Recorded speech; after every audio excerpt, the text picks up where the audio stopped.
since 4 Cobra baseball players were arrested. The extreme heat triggering 80 wildfires in Texas the past week. And students in the Victoria ISD return to the classroom Wednesday. More triple-digit heat for us today. Managed to get up to 102. Any hope in sight? No, but we'll talk about the weather coming up in just a moment. The Victoria Little League baseball team was in an elimination game today. That's coming up in sports. You're watching 25 News now at 10. Good evening and thank you for joining us. I'm Don Brubaker. Karina Garcia has the night off. 4 students from Industrial ISD expected in court next week. All 4 indicted on charges involving an incident April 27th on a bus as the baseball team returned home from a game. 25 News Now reporter Adarius McCormick was in Jackson County tonight and has more. Adarius? Don, Industrial ISD hosted its first meeting since 4 of their students were arrested and charged with engaging in organized crime assault. However, the school board only addressed student safety. The meeting was labeled as a special meeting. Special means public comments were not limited to the agenda. However, one person spoke, only one, and he mentioned the alleged assault. If the teachers are here yet, why are they here? You're promoting it if you leave them here. The families that are involved, the kids that are involved, hey, I can't do nothing about that. But it sounds like kids running the household. The victim's family showed up to the meeting, but they did not want to speak at the moment. The district said they were legally not allowed to speak. The court hearing for the incident is August 15th. School starts on August 17th. Industrial ISD next school board meeting will take place on August 14th at 6 p.m., just one day before the court hearing. Don, back to you. Adarius, thank you. The Texas Education Agency has received a complaint about how Industrial ISD handled this matter. Here's your viewer poll this evening. Scan that QR code on your screen to vote now. Here's the question. Do you think Industrial ISD administrators handled the April 27th incident properly? Yes or no? Let's look at the numbers. 10% of the voters said yes. 90% of the voters said no. We thank you for voting. We want to hear your opinion. Come to crossroadstoday.com/vote to take part. The Victoria ISD welcomes back students, teachers, and staff this Wednesday. 25 News Now Sunrise anchor Carolina Astroin caught up with Superintendent Quentin Shepard. The themes this year for the Victoria ISD are being connected and the discovery of genius. Superintendent Quentin Shepard shared this message in late July at the district's new teacher orientation. We talk a lot about every student finding their and, which for us means that when the students walk across the graduation stage, we want them to have a diploma and either acceptance into a university or a recruitment letter into the military or gainful employment. Changes expected this year include the renaming of the former Liberty Academy campus, previously where Victoria High School was located, to STEM Middle School. Stroman now removed from the name, but the mascot, the Viper, remains with the STEM Middle School campus. The actual facility itself, Stroman, still exists, of course, and we're using that for our Victoria Success Academy, VSA. VSA. Is that also where DEAP is placed? DAEP is also there, that's right. Speaking of DAEP, also known as District Alternative Education Placement, students will now be immediately sent to DAEP if caught vaping on campus. It's something that's growing in all schools, not just in VISD, across Texas, really across the country. On the legislative front, districts are now required to have an armed officer on each of its campuses. It's a good thing because it means added safety and security for our students, but it's also kind of a tricky thing because we don't have the money. The state didn't grant us the money to pay for it, and the resources are simply not available, the officers themselves. Going back to the theme of discovery of genius, a new teacher certification and training program known as the Bridge Program is in full swing this year. It's a program aimed at bulking up the teaching force with existing paraprofessionals or substitute teachers. Monica Cano has worked with the school district as a paraprofessional for 8 years, but didn't initially anticipate becoming a full-time teacher. She'll teach second grade at Smith STEM Academy this year. I'm super excited. I've been waiting for this opportunity for a long time. When you think about going to college and getting everything set, it's a long time, and it seems like it's a never ending. And with the Bridge program, giving us that opportunity to be in the classroom and get that one-on-one connection, it's going to be amazing. It's going to help so much. Also new this year is the offering of free breakfast and lunches to all students within the district. To learn more about back to school, come to crossroadstoday.com. Carolina Astrain, KVU TV, 25 News Now. Victoria College's Board of Trustees proposes its lowest tax rate in 7 years.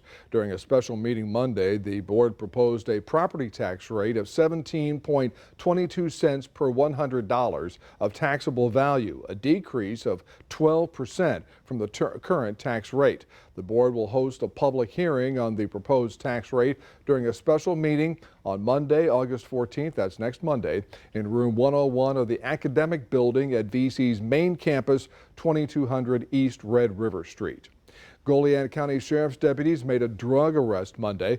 Guadalupe Gomez of Pettis arrested for felony possession of a controlled substance. He was found to be speeding through Goliad with methamphetamine in his car. Gomez was recently released from prison and currently has 7 years left on his parole. Wharton police arrested Garen Royce Ferris. He faces 4 charges, 3 of them related to drugs. Wharton police report that when he was inside the jail, Ferris was found to have even more narcotics. The National Weather Service issues excessive heat warnings for 2 area counties. DeWitt and Lavaca counties under excessive heat warnings from noon until 9 o'clock Tuesday night. The National Weather Service says heat index values up to 109 degrees are expected. So let's take a first look at your forecast with First Orange Storm Team Chief Meteorologist Mac Pettis. Mac, are you a little surprised that only 2 counties in the Crossroads are under excessive heat warnings? Yeah, I haven't really figured out why, the mathematics. I mean, the chief meteorologist pushed that out from the National Weather Service, but we get one to the north and one to the south, but not for us. But hey, it's the way it is. Now, the thing is, we're not going to be spared from anything. I mean, we had hardly a cloud in the sky today. All the big stormy weather was on the East Coast. We'll be talking more about that and what you can expect coming up in a moment. Stay tuned. We'll be right back. All right, thank you, Mac. And the ERCOT Weather Watch extended through Friday, August 11th. They say the extension is due to ongoing forecasted higher temperatures, higher electrical demand, and the potential for lower reserves. ERCOT reports grid conditions expected to be normal during a weather watch.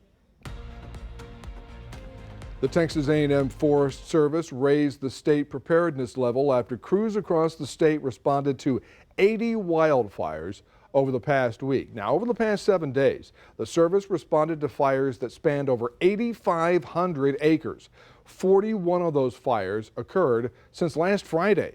In Hays County, the Oak Grove fire burned 400 acres after it started on Saturday evening. As of 1:30 p.m. Monday, the fire was 65% contained. North Texas officials investigating an explosion at a Sherwin-Williams plant. Garland Fire says flames broke out just before 1:30 Monday morning.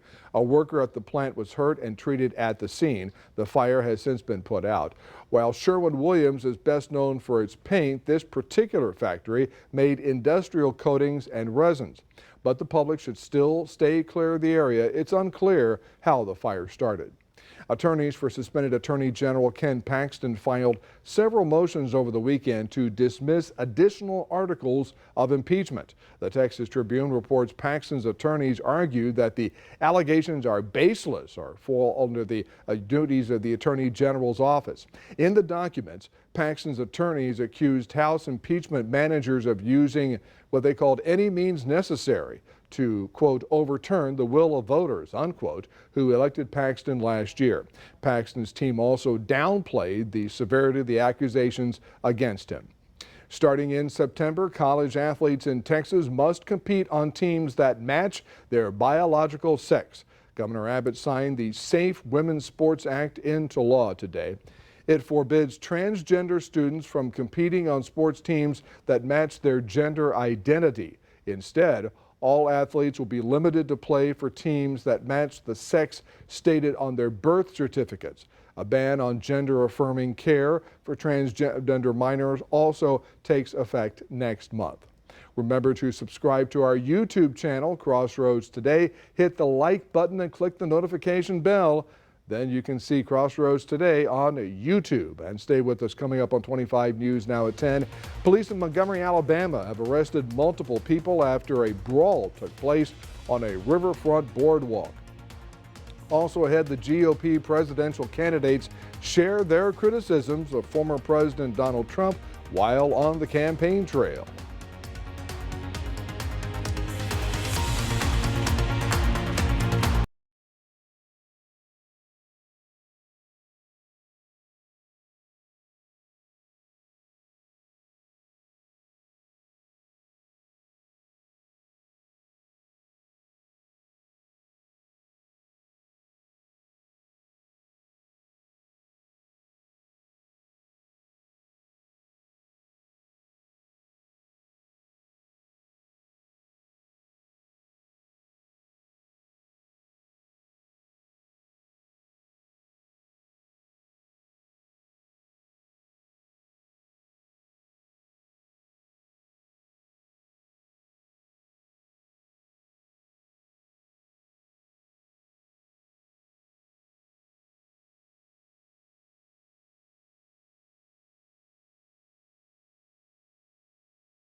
Track restoration works underway Monday, a day after a passenger train derailed in southern Pakistan, killing at least 30 people and injuring more than 80.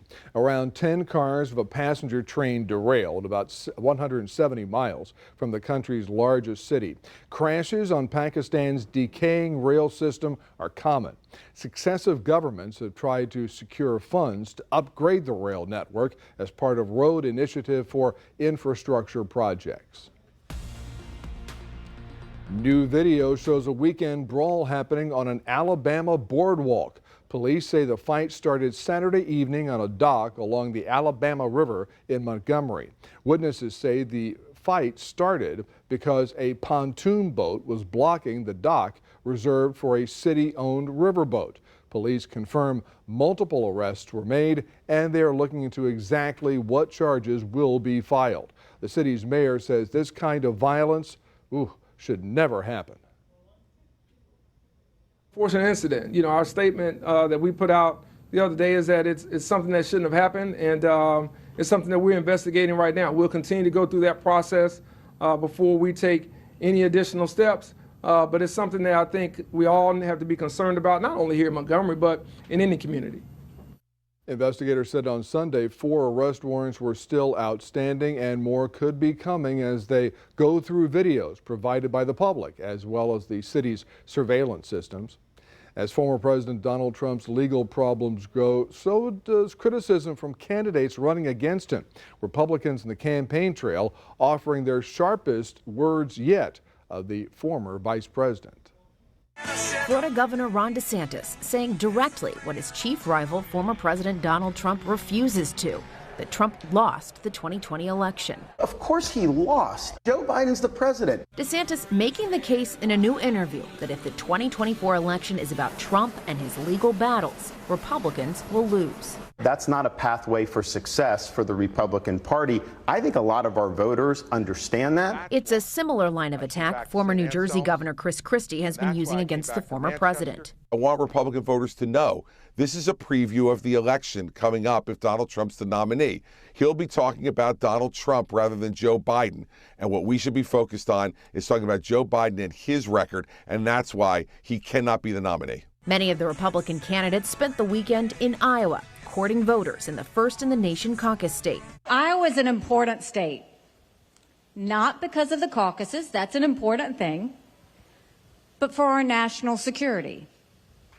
Food security is national security. You supply us with our food, you supply us with ethanol. I'm asking for your support in the January caucuses because I can pledge to you this: I will get the job done. I will not let you down. But Trump continues to go after DeSantis. DeSantis has fallen very dramatically. And his other rivals, most pointedly his former Vice President Mike Pence, writing on Truth Social, quote, "He's delusional, and now he wants to show he's a tough guy." Pence has been sharpening his criticism of Trump following the former president's third indictment, saying Trump put himself before the Constitution, and anyone who does that should not be president. President Trump was wrong. He was wrong then, he's wrong now. I had no right to overturn the election. And more and more Americans are coming up to me every day and recognizing that. Former President Trump faces charges stemming from 3 separate indictments. More than 1,000 flights canceled due to widespread thunderstorms in the east. An additional 3,000 were delayed. Disruptions are impacting major airports in Atlanta, Baltimore, Philadelphia, Washington, D.C., and New York. Passengers whose flights are disrupted due to weather conditions are not entitled to the same compensation as when they are disrupted by other issues. Mac, is that fair? Well, it's always a problem. They say, well, God made it rain, therefore it wasn't our fault. And we're going, I still can't get to where I'm going, so we have a problem here. Anyway, let me show you that stormy weather. This is that big line, basically from upstate New York all the way down to Georgia. So it was a big line going in that direction. And why? They don't have high pressure. They have lower pressure that's allowing that rain. For us, we had a cloud passing through the area, but the hot weather is just going to be hanging on, hanging tough. We'll talk more about it coming up after this break.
Well, good evening, everybody. You know, we started off in June 1st with the hurricane watch season, right? But now it's August and it's going to ramp up into very active potential. Now, there's not anything there, so all of a sudden it's quiet. So I asked this question, actually our new meteorologist asked this question, are you prepared for a potentially active hurricane season?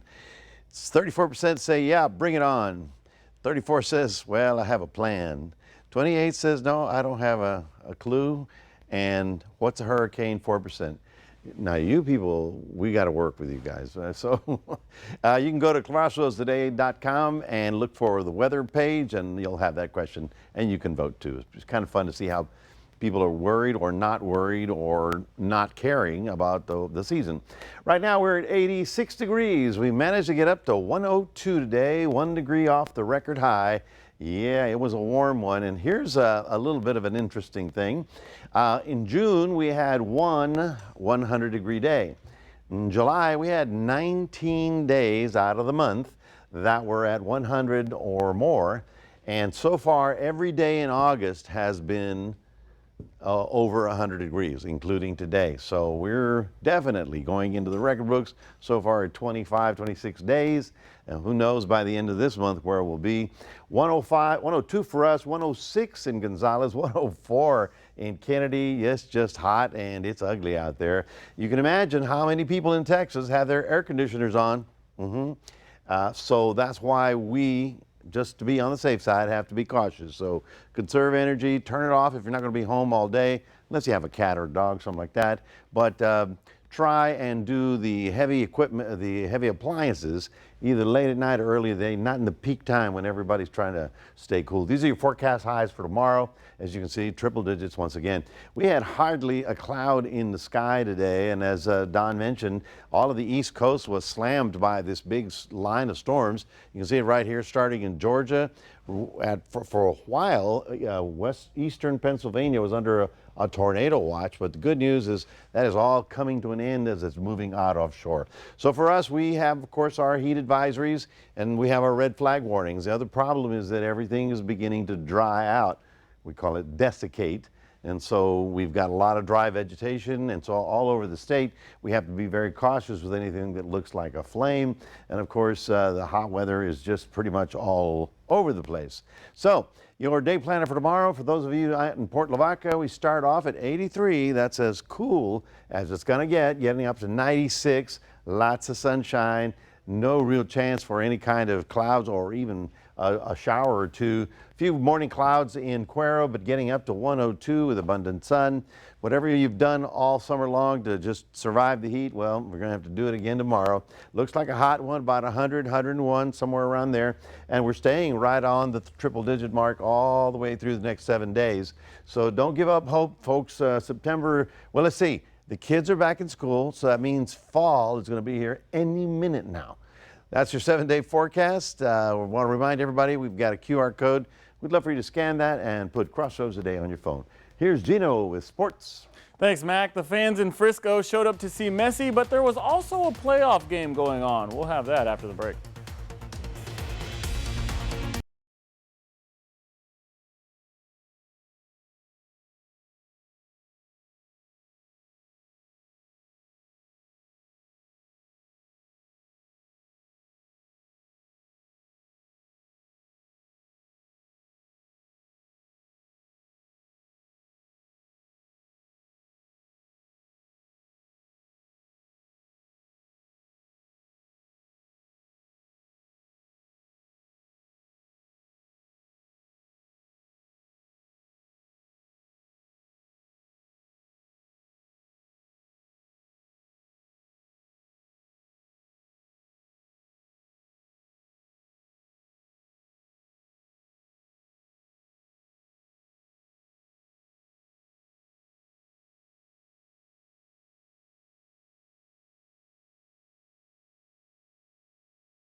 At a Crossroads, the Little League Northeast junior baseball team from Victoria were playing for a shot at the regional title today against a team from Louisiana. The Victoria team is coming off a loss from the other team from the Lone Star State in Texas West. And in the game today, Victoria East had a 3-run lead after the first inning, but Louisiana scored 8 unanswered runs, and Victoria just could not catch up, and that would be it for the season. They go on to lose 11-6. Great season, boys. Last night in Frisco, a star as big as the state of Texas showed up in front of a sold-out crowd and put on a show for the ages. Fans lined up for hours ahead of the League Cup match between Inter Miami and FC Dallas. Messi dazzled the fans early on with beautiful free kicks, which would eventually lead to a goal to tie the game later on in the game. But just 6 minutes into the game, a slow push would start to build, with Messi being the recipient at the top of the box. Right here, he crushes it with his patented left foot into the back of the net. 1-0 Miami. The game was a battle throughout, with a total of 8 goals being scored in regulation and eventually going into PKs. And in the victory, Messi scored 3 goals, including a free kick, a strike from outside the box, and a penalty kick to knock out FC Dallas of the League's Cup. Well, she's back, Simone Biles, that is. She competed in her first competitive gymnastics competition since 2021 and did fantastic. The most decorated gymnast, either male or female, competed in 4 events, including the vault, uneven bars, balance beam, and floor exercise. The 7-time Olympic medalist earned 59.1 points and won the all-around title with a 5-point lead on the nearest competitor. The Core Hydration Classic was the final opportunity for athletes to qualify for the national championships, and the World Gymnastics Championships are then scheduled to take place between September 30th and October 8th in Belgium. Well, the Dallas Cowboys are zeroing in on their kicker after their struggles last year. Mickey Spagnola has more.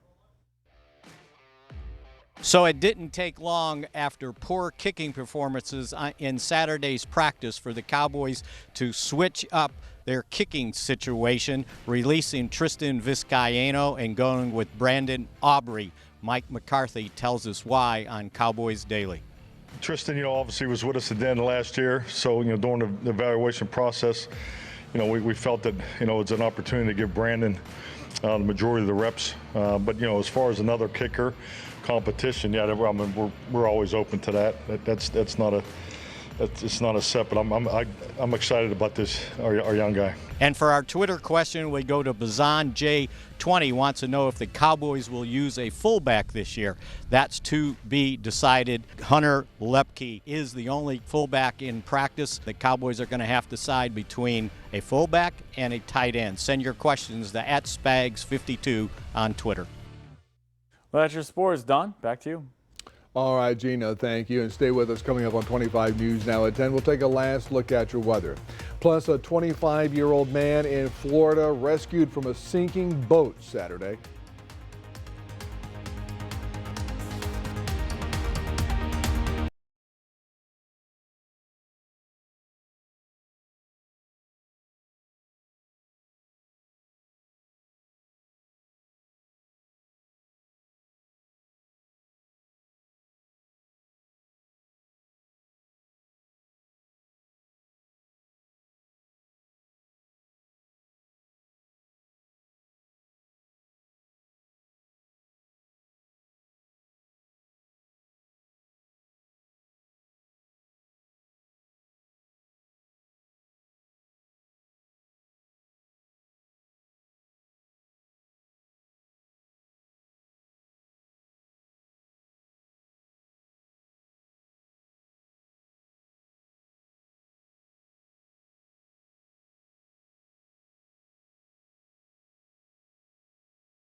A happy ending for a Florida boater who was missing since last Thursday.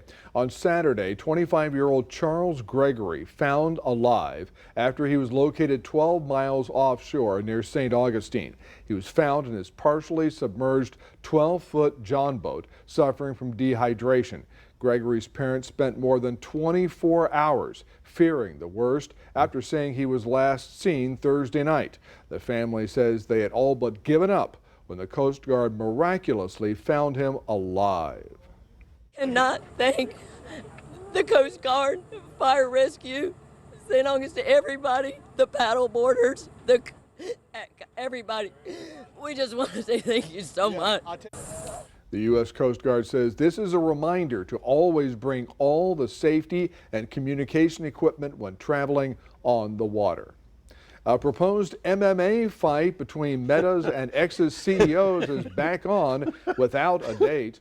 Elon Musk, who recently rebranded Twitter to X, said Sunday that his platform will live stream the fight. Facebook co-founder Mark Zuckerberg responded to news that Musk was preparing for the fight by posting, quote, "I'm ready today," unquote, to Meta's X competitor, Threads. It's still on, I guess. In addition to a date, the pair have yet to agree to a format, venue, or rules. I've got an idea. Okay. I have an idea. Okay. You've heard of loser leave town matches? Yeah. In this case, the loser gets on one of Elon's SpaceX rockets. Goes to Mars. Loser leaves Earth. How about that? Wouldn't that be great? Now that's playing for. Now that's playing for real. That's a real or gamble. you could just play for Twitter or Facebook. I'll take your empire versus my Right, empire. What are you doing? Hey, that's a good one too. Yeah, well, you know what? Those two guys are crazy enough to do that. I mean, but it might be the biggest pay-per-view event of all time. It might be. If it happens, I mean, who doesn't have Facebook or Twitter that would be willing to pay to watch that? Okay, Zuckerberg's this big and Elon is this big. So, I don't know. It's good. Hey, they don't need the money, but we need the weather let's forecast. let's call Vegas, see what the line is, you know, over or under on this one. Yeah, well, we do need the weather because it's going to be hot. It's August, folks, and there's really nowhere around it. We're going to be in triple digits all the way through the next 7 days. Chances of rain are pretty non-existent. Don? All right, Mac, thank you. And finally tonight, a black bear at the Knoxville Zoo gets a refreshing treat on a hot summer day. 10-year-old Finn just loves his bubble bath experience. It's a great way for the adorable 415-pounder to beat the heat while also entertaining the crowd lined up to see him take a dip. As you can see, he's enjoying splashing around and diving headfirst into the bubbles. Who knew bears liked bubble baths? Yeah. And after that grizzly video, we say thank you joining us for 25 News Now at 10. Join Carolina and Trey for 25 News Now Sunrise starting at 5 a.m. Good night. Enjoy your bubble bath.